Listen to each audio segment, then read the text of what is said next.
Welcome to our weekly Parsha Torah lesson with a focus on leadership ideas. Today we're talking about Parshas Vayeira. This is a specific word we're going to look at today, which is Vayigash Avraham. So, give you a heads up on the storyline here. So the angels have come to visit Avraham after his circumcision, and they're going to be leaving from there to go on to Sodom and the other towns that they're going to destroy because of the corruption in the town. So God commanded Avram to circumcise the foreskin of his flesh as a covenant. God comes to visit Avraham, but he sees that Avram is intent in wanting to do hospitality. So he brings down some angels who are going to go on to Sodom and Gomorrah and some other tasks. But seeing that Avram is focused on the opportunity to do the mitzvah of hachnasus orchim, to welcome guests, so he brings them into the guise of human beings, and they come to visit Avram, and Avram goes out to welcome them as guests. And in fact, he even takes a pause on his visit with God. So God has come to visit him, as they say, as a bikur chaylim, as visiting the sick. Avram has had a circumcision. God comes to visit him on the third day. But Avram is so intent on this idea of having guests that God brings down the angels in the guise of human beings, so that Avram can have guests. And Avram says to God to hang on a bit while I have to take care of some company, which also tells you the importance of the idea of having guests, that he should put God on hold in their conversation in order to have some guests and things. It's a whole other discussion in and of itself. But anyway, after taking care of his guests, as they depart, Avram returns to his visit with the Almighty. And God tells him that the angels are actually going off to destroy Sodom and Gomorrah and the other towns in the valley.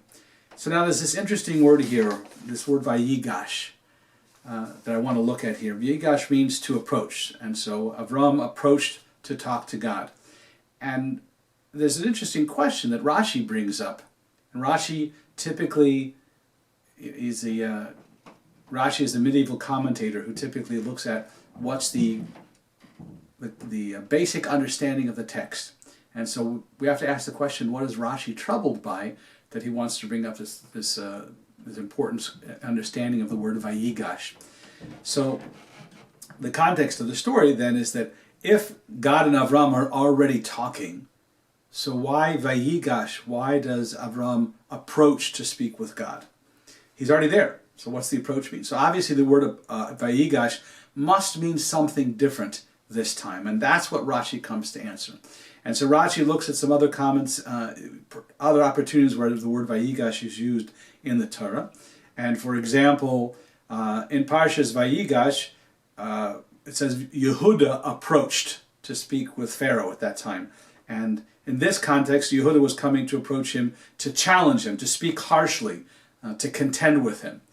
In the book of Samuel, the word Vayigash talks about Yoav approached, and in that context it was in the way of placating. And in the book of Kings, we talk about Eliyahu, a Navi, Eliyahu the prophet, he approached, and there was the idea of approaching was to pray. So we see that Vayigash can mean to come closer to, for contention, to challenge, or for the idea of placating, or also for prayer. And we see that Rashi then says that in this circumstance, Avraham does all three.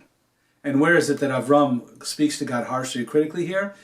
Because he says, would you also destroy the righteous along with the wicked when you go to destroy the 5 towns? So he's contending with God. He's going to argue with God.